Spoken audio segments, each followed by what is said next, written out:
Le Seigneur soit avec vous. Et avec votre esprit. Évangile de Jésus-Christ selon saint Marc. Gloire à toi, Seigneur.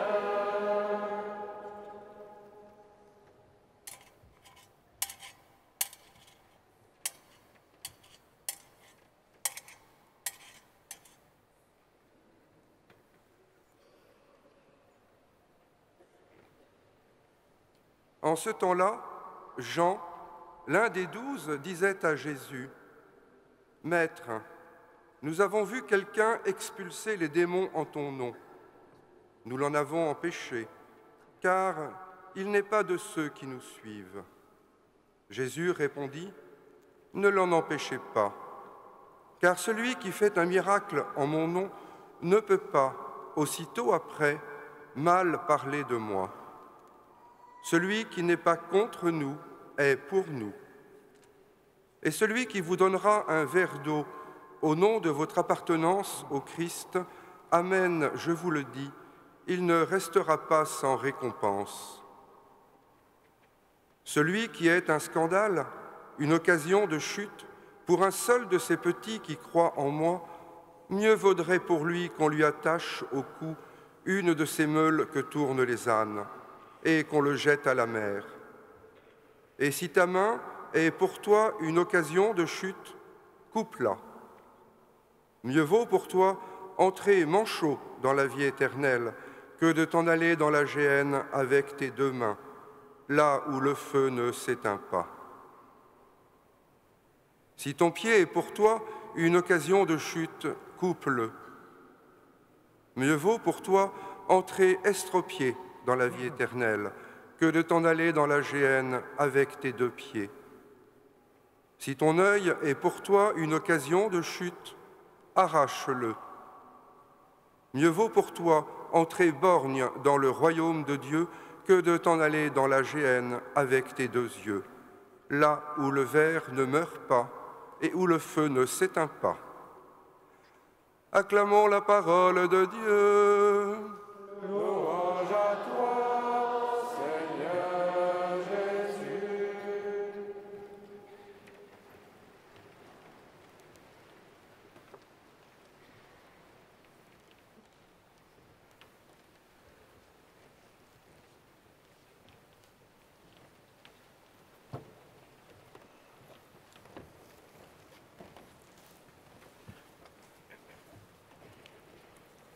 Depuis plusieurs années, des siècles même en réalité, nombre de philosophes prétendument éclairés nous rebattent les oreilles de l'idée que l'homme est un animal solitaire. Quelle vaste fumisterie! Point n'est besoin d'être grand philosophe, il suffit au contraire même d'un tout petit peu de bon sens pour constater que, loin d'être un animal solitaire, l'homme est un animal de compagnie. Un animal de compagnie qui aime à vivre en compagnie et de la compagnie de ses congénères. Oh, bien sûr, il aime aussi ces moments de silence, de solitude, de recueillement, de tranquillité. Et ce ne sont pas les épouses d'hommes de caverne qui diront le contraire. Il n'en demeure pas moins que de tout son être, de tout son cœur, l'homme aspire profondément à vivre avec son semblable. Du groupe Facebook au groupe de prière, de l'association caritative au club de supporters sportifs, allez l'OM. Alors ça, je dis ça ici parce que quand je vais rentrer à Marseille et que je vais pouvoir expliquer que je l'ai fait dans la plus grande église de Paris, je suis une star.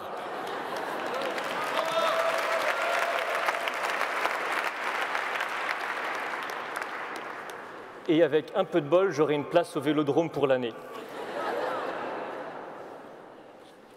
Du parti politique à la communauté politique, de la loge à l'Église, l'homme a besoin d'appartenir à des communautés.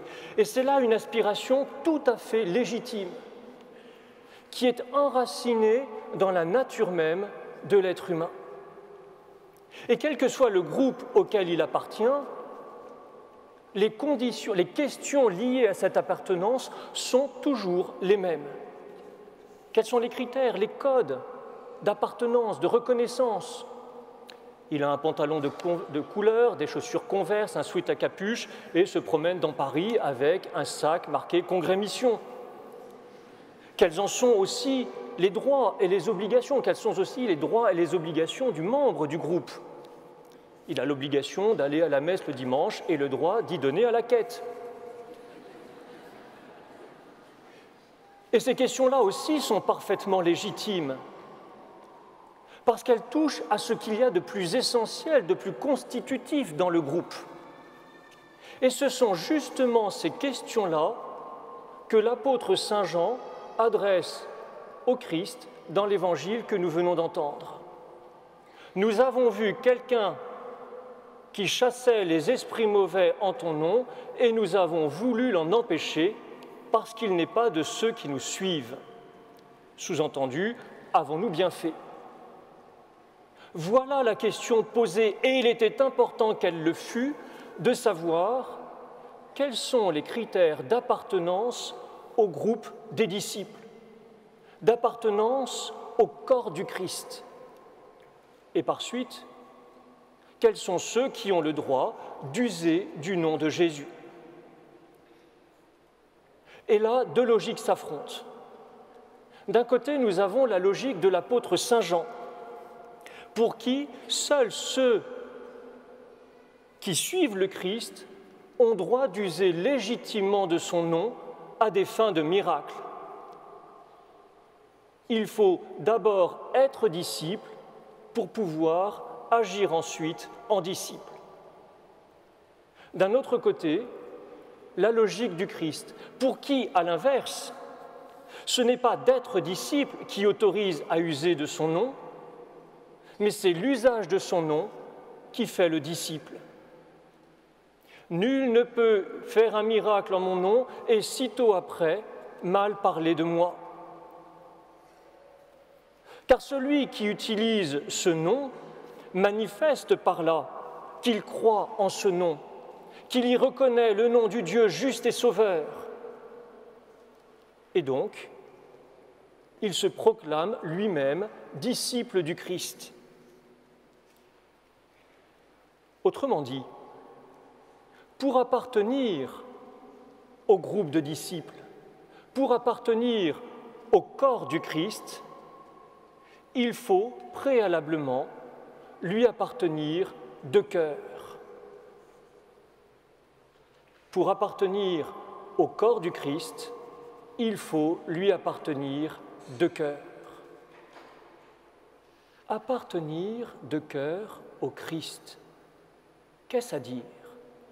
C'est tout simplement reconnaître que le Christ est authentiquement quelqu'un pour nous dans notre vie, qu'il est véritablement celui qui a donné sa vie pour nous sur la croix, celui à qui, pour qui nous voulons en retour donner notre vie,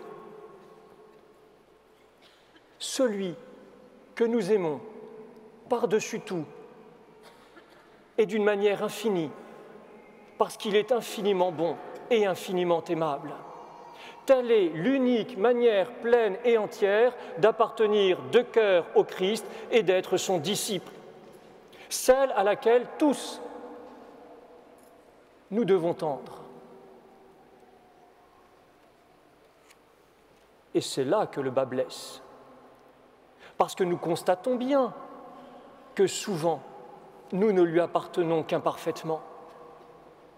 Soit que notre vie chrétienne est bien molle et superficielle, soit que notre vie chrétienne, au contraire, est bien rigide et formelle. Dans le premier cas, nous faisons tout simplement abstraction du Christ dans notre vie. Nous l'oublions afin qu'il nous oublie.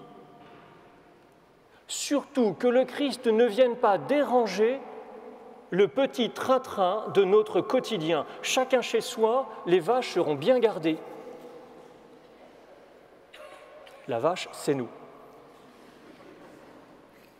Dans l'autre cas, bien sûr, le Christ est réellement présent dans notre vie, mais simplement afin que nous puissions l'utiliser à notre service, au service de notre gloire, de nos projets, de notre confort, de notre volonté propre.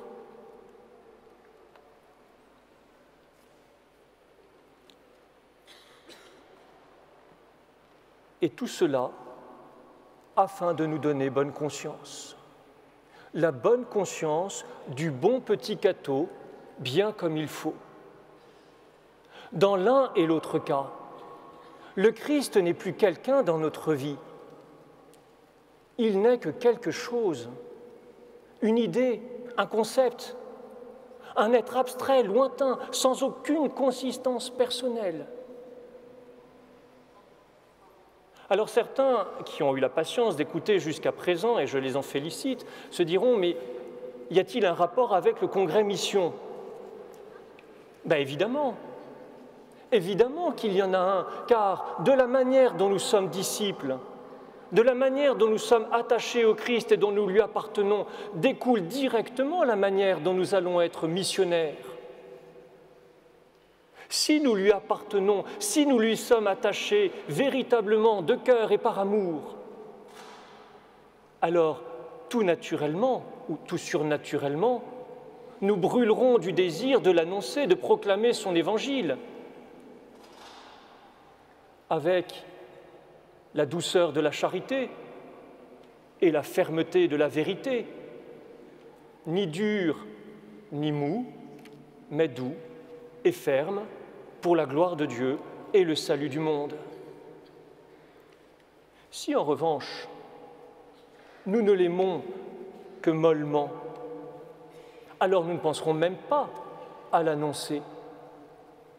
Et si nous l'aimons rigidement, nous ne l'annoncerons pas davantage, nous nous contenterons de persuader et de convaincre, non sans mépris, arrogance et intransigeance.